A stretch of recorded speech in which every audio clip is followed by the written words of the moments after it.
நான் சாய்பாஷினி. நான் தினமொரு திருக்குறள் என்ற தலைப்பில் தினமும் ஒரு குறளையும் அதன் பொருளையும் தமிழிலும் ஆங்கிலத்திலும் வழங்கிக் கொண்டிருக்கிறேன்.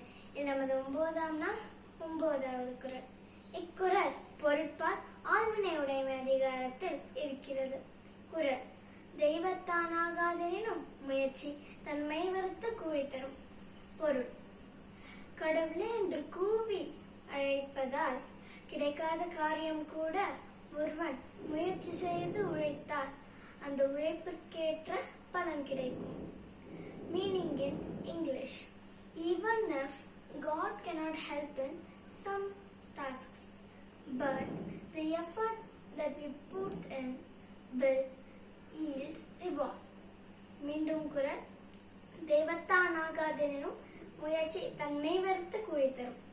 மீண்டும் நாளை வேறொரு குறளுடன் உங்களை சந்திக்கிறேன். நன்றி, வணக்கம்.